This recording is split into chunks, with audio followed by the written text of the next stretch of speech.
אז אני שחר שלטיאל, ובאתי לחפש אנשים שרוצים להתוודות שהם שורפים מלא כסף על בעל החיים שלהם סתם. שני, חלאס עם הדרמה והקקפוניה. Unbelievable.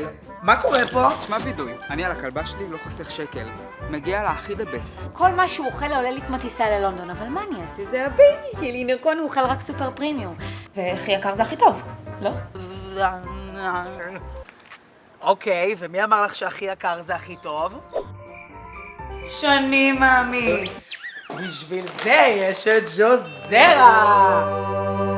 מזון סופר פרימיום המיוצר מרכיבים איכותיים, מזינים והכי טעימים שיש. ובמחיר סופר משתלם, אנחנו שאלות. בקיצור חברים, צאו מארון הבושה. ג'וזרה, משתלם בכיס, סופר פרימיום בקערה. היכנסו ללינק, תתוודו ותתחילו לחסוך.